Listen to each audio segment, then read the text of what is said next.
नमस्कार दोस्तों।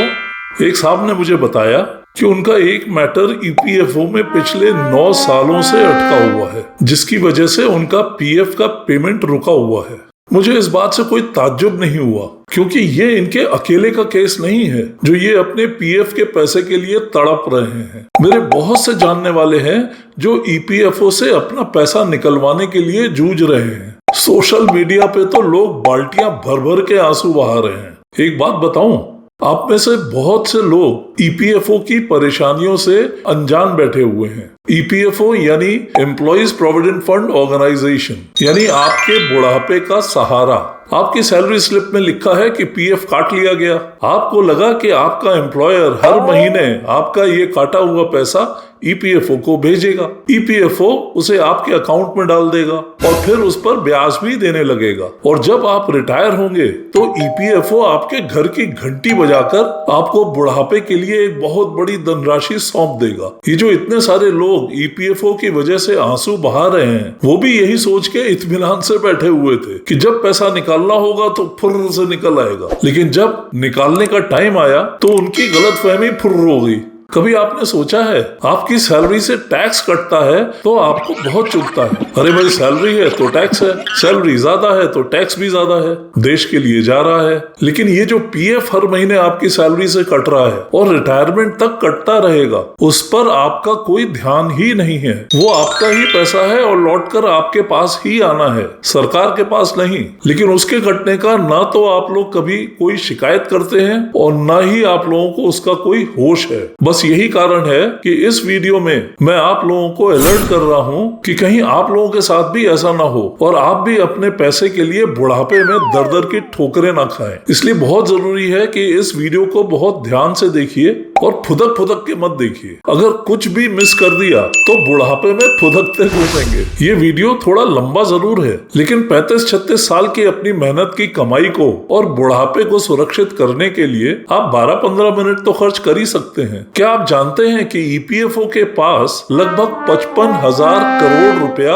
अनक्लेम्ड पड़ा है? यानी आप सबकी मेहनत की वो कमाई जिसके लिए ईपीएफओ कहता है कि इसका कोई दावेदार नहीं है। ये तो भैया मुझे इनका स्लिप ऑफ टंग लगता है। ये सारा का सारा पैसा अनक्लेम्ड नहीं हो सकता। इसमें से बहुत बड़ी राशि वो होनी चाहिए जिसको हम कहेंगे क्लेम बट अटक गया। हमने मांगा लेकिन हमको मिला नहीं। और मजे की बात यह है कि आपका ये पैसा बहुत छोटी छोटी गलतियों की वजह से अटक जाता है। अब वो किसकी गलती से अटक गया, इस झमेले में मत पड़िए, क्योंकि घूम फिर कर गलती आपकी ही बताई जाएगी। ना एम्प्लॉयर को फिक्र और ना ही ईपीएफओ को। पैसा आपका है तो दर्द और दर-दर की ठोकरें आपकी तकदीर में ही लिखी हैं। बस आप तो ऊपर वाले से ये मनाइए कि आपका पीएफ का पैसा आपको ही मिले और टाइम से मिले। आपको इतनी दौड़भाग ना करनी पड़े कि आपकी जगह आपका पैसा आपके वारिस को मिले। वरना जो हाल ईपीएफओ का चल रहा है उसमें दादा का पैसा नाती पोतों को मिले, कोई ताज्जुब नहीं। ईपीएफओ से डील करना कुछ वैसा ही है जैसे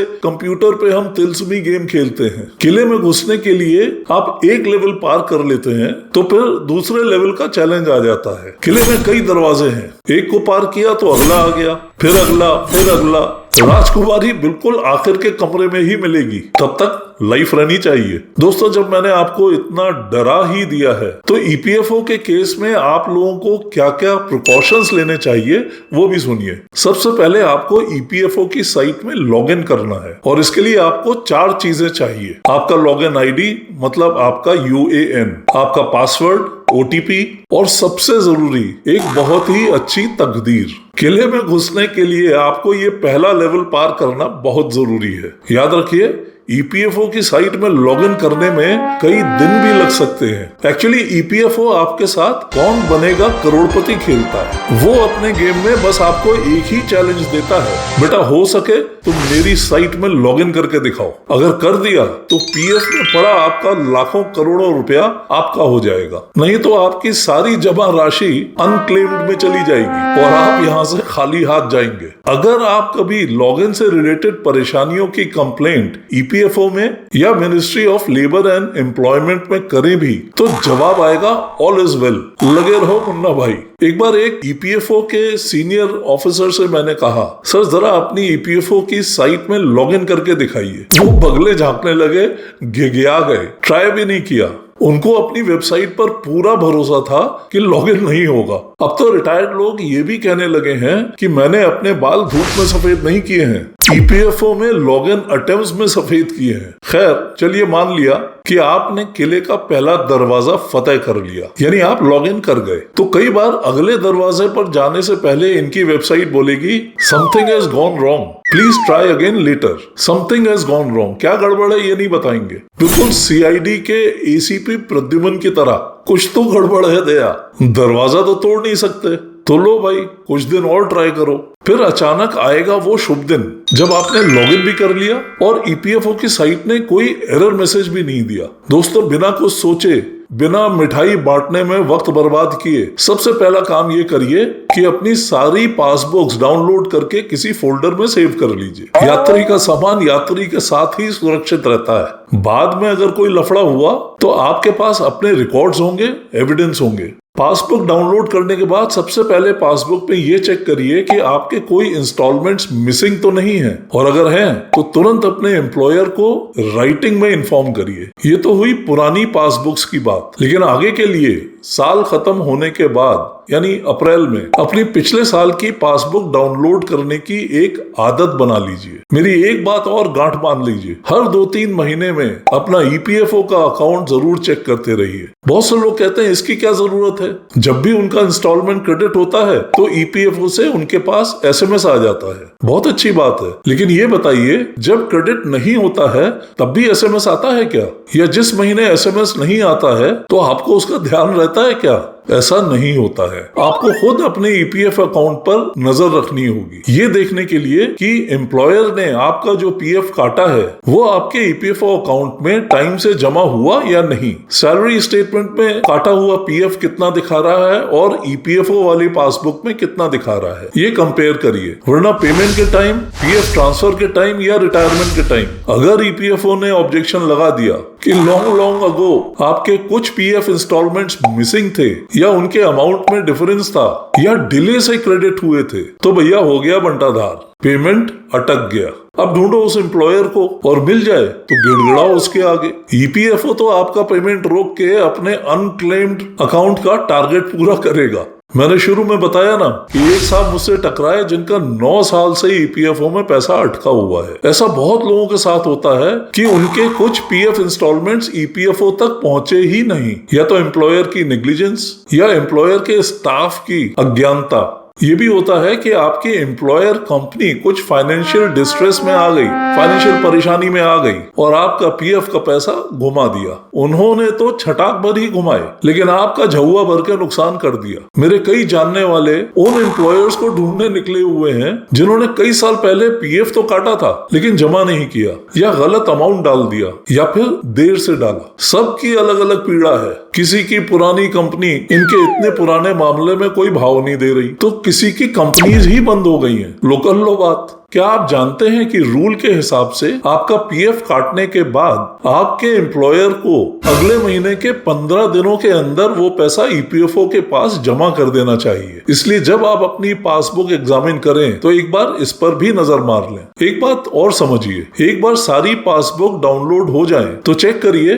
कि आपने जितनी बार भी कंपनीज बदली हैं, आपका पीएफ का बैलेंस नई कंपनी में ट्रांसफर हुआ है या नहीं। कई लोगों को इस बात का होश ही नहीं है और कई लोग इस गफलत में हैं कि उनका यूएएन तो सेम है, फिर ट्रांसफर करने की जरूरत क्या है। दोस्तों एक बात आपको मालूम होनी चाहिए कि जब भी आप ईपीएफओ को पेमेंट की रिक्वेस्ट करते हैं तो ईपीएफओ आपको वही बैलेंस उठाकर देता है जो आपकी लास्ट कंपनी में है। मान लीजिए आपने अभी तक 4 कंपनीज बदली हैं, तो चेक करिए कि आपका पहली कंपनी का बैलेंस दूसरी कंपनी में, दूसरी का तीसरी में और तीसरी का चौथी में आ गया या नहीं। और अगर ऐसा नहीं है तो तुरंत एक्शन लें। आपका पैसा भी इसी ऑर्डर में ट्रांसफर होता है। पहली कंपनी से डायरेक्ट तीसरी या चौथी कंपनी में ट्रांसफर नहीं होगा। जब भी कंपनी बदलें तो ये इंश्योर करें कि पिछली कंपनी का बैलेंस ईपीएफओ में भी ट्रांसफर हो गया है या नहीं। मेरे पास कई लोग ऐसे भी आए जिनके पेमेंट इस वजह से अटक गए क्योंकि उनके पिताजी के नाम में गलती निकल आई। उनको समझ ही नहीं आ रहा है कि कब ईपीएफओ या उनके एम्प्लॉयर ने उनके पिताजी बदल दिए। इस बारे में ना कोई ईमेल और ना ही कोई एसएमएस आया। वो तो जब पेमेंट या ट्रांसफर के लिए ईपीएफओ में गए तो पता चला कि पूज्य पिताजी बदल गए हैं। अब वो परेशान कि जिनको अभी तक पिताजी बोलते आए थे वो उनके पिताजी हैं या जो ईपीएफओ के रिकॉर्ड्स में दर्ज हैं वो पिताजी हैं। अब अगर पीएफ का पैसा चाहिए तो दोनों पिताजी को मैच करना बहुत जरूरी है। उसके लिए दौड़ना शुरू करिए। इस प्रॉब्लम से बचने के लिए जरूरी है कि आप ईपीएफओ में लॉग इन करके अपना प्रोफाइल जरूर चेक करें कि आपके सारे पर्सनल डिटेल सही हैं या नहीं, आपके पैन और आधार से मैच करते हैं या नहीं, और अगर कोई फर्क है तो उसको तुरंत ठीक करवाने की कोशिश करें। अगर देर करेंगे तो पिताजी खेलते रहेंगे, कोई पैसा हाथ नहीं लगेगा। ईपीएफओ के पास जो ग्रीवेंसेस आते हैं उनमें करीब 27-28% वो केसेस हैं जो मेंबर के प्रोफाइल में गलती की वजह से हैं। अब सोचिए, अगर आपके एम्प्लॉयर ने आपका जेंडर गलती से फीमेल लिख दिया तो क्या आप दाढ़ी मूछ के साथ साड़ी पहनकर पीएफ का पेमेंट लेने जाएंगे? बेहतर है वक्त रहते रिकॉर्ड्स को चेक करें और गलती मिले तो उनमें करेक्शंस भी कराएं। ईपीएफओ तब तक पेमेंट या ट्रांसफर नहीं करेगा जब तक वो श्योर ना हो कि पैसा सही बंदे को जा रहा है और कोई फ्रॉड नहीं हो रहा है। पेमेंट अटकने का एक और बेहतरीन कारण सुनिए। ईपीएफओ ने बहुत से लोगों के पेमेंट इसलिए रोक दिए क्योंकि एम्प्लॉयर ने उनके पेंशन फंड में भी कटौती कर दी थी जबकि वो एलिजिबल नहीं थे। क्या आप जानते हैं कि आपकी पगार अगर 15,000 रुपए से ऊपर है तो एम्प्लॉयर को आपके पेंशन फंड के लिए कटौती नहीं करनी है, सिर्फ प्रोविडेंट फंड काटना चाहिए। कमाल है एम्प्लॉयर की सैलरी टीम के नॉलेज लेवल का। वो लोग किस बात की पगार ले रहे हैं अगर उनको ये बात भी नहीं मालूम। परेशानी में तो हम आप पड़ गए ना, लेकिन आपको भी तब पता चलेगा जब आप रेगुलरली अपनी पासबुक चेक करते होंगे। इसलिए अपनी पासबुक में ये बात भी चेक करते रहिए। मजे की बात यह है कि ईपीएफओ के पास से कोई मेल या एसएमएस नहीं आता है कि आपका पेंशन फंड गलत कट रहा है, आप एलिजिबल नहीं हैं। वो तो जब आप पीएफ ट्रांसफर या पीएफ पेमेंट के लिए ईपीएफओ के पास जाएंगे तब पूरी दुनिया जागेगी, ईपीएफओ भी और आप भी, और फिर आप एम्प्लॉयर को जगाएंगे। जो कुछ भी मैंने अभी तक बताया उन सब परेशानियों का कारण है वो खिचड़ी जो ईपीएफओ और आपका एम्प्लॉयर मिलकर चुपचाप पकाते हैं और आपको पता भी नहीं चलता। आपके लिए तो ईपीएफओ तक पहुंचना भी कोई आसान काम नहीं है। ज्यादातर तो आपके पास ईपीएफओ से नो रिप्लाई मेल्स ही आती रहती हैं, यानी सिस्टम जनरेटेड। उनके बहुत से फोन नंबर्स जो ईपीएफओ की वेबसाइट पर दिए हैं अपडेट भी नहीं होते हैं। उनकी साइट पे ग्रीवांस ऑप्शन इतना मेन्यू ड्रिवन है कि उस मेन्यू के बाहर अगर कोई तकलीफ है तो आप उसमें भर ही नहीं सकते। हालांकि ईपीएफओ की तरफ से सिस्टम्स प्रोसीजर्स को स्मूथ बनाने की कोशिशें जारी हैं, लेकिन असली समस्याओं का हल अभी भी नहीं निकला है। खिचड़ी के दूसरे साथी यानी हमारे एम्प्लॉयर्स, ज्यादातर गलतियां उधर हो रही हैं। पता नहीं वे अपने पेरोल्स के एम्प्लॉयज को कुछ सिखाते भी हैं या नहीं। मेरा जितने भी अलग अलग कंपनीज के पेरोल एम्प्लॉयज के साथ वास्ता पड़ा है, मैंने पाया कि उन लोगों को भी ईपीएफओ रूल्स के बारे में ज्यादा जानकारी नहीं है। वो तो महज बाबूगिरी कर रहे हैं, पूरी मेहनत से और पूरी नेग्लिजेंस से। कहीं पर्सनल डिटेल्स में गलतियां हैं तो कहीं डेट ऑफ लीविंग गलत डाल दिया, कभी पीएफ इंस्टॉलमेंट नहीं भेजा या देर से भेजा तो कहीं पेंशन काट लिया जबकि वो नहीं कटनी थी। EPFO, employers and ministry of labour and employment, इन तीनों के लिए मेरा एक छोटा सा सजेशन है। प्लीज हर कंपनी में पेरोल एम्प्लॉयज के लिए कुछ पीएफ से रिलेटेड क्रैश कोर्सेज करवाते रहिए। उनको ईपीएफओ के रूल्स के बारे में जानकारी दीजिए। ऐसे ही ट्रेनिंग्स बाकी सारे एम्प्लॉयज की भी कराइए। मैं सजेस्ट करूंगा कि ईपीएफओ पब्लिक के लिए अपनी पहुंच को और आसान करे, अपने पोर्टल को और बेहतर बनाए। पीएफ का इंस्टॉलमेंट आने पर जैसे ईपीएफओ एसएमएस करता है वैसे ही इंस्टॉलमेंट ना आने पर भी एसएमएस करे।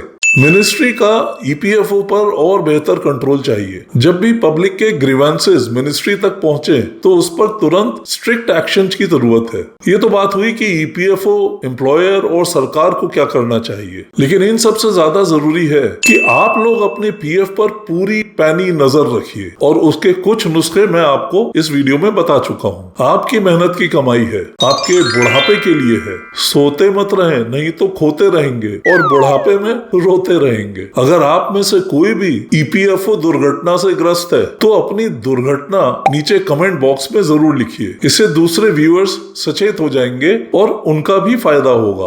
मेरा काम है आपको जगाना, मेरा हर वीडियो आपको आपकी कॉमन गलतियों से अलर्ट करता है। उन वीडियोस को ध्यान से देखिए, समझने की कोशिश करिए और उन गलतियों से बचिए। अगर मेरे वीडियोस में समझाई गलतियां समझ में आए तो मेरे वीडियो को लाइक और दूसरों के साथ शेयर करना मत भूलिए। अपने सवाल और डाउट्स मुझे ईमेल करिए। जैसा मैं हर वीडियो में कहता आ रहा हूँ, मैं कोई फाइनेंशियल एडवाइजर या कंसल्टेंट नहीं हूँ। मैं तो हूँ बस आपका फ्री का ट्यूशन मास्टर, यानी फ्री में ज्ञान बांटता हूँ। अपने 40 साल से ज्यादा के बैंकिंग और फाइनेंस के एक्सपीरियंस से आपका फायदा कराना चाहता हूँ, आपका नुकसान कम कराना चाहता हूँ, आपको अनजान खतरों से बचाना चाहता हूँ। अपनी मेहनत की कमाई को प्रॉपर गाइडेंस में मैनेज करिए। तो इस वीडियो में इतना ही, फिर मिलेंगे अगले वीडियो में किसी नई गलती के जिक्र के साथ। तब तक के लिए नमस्कार, वंदे मातरम।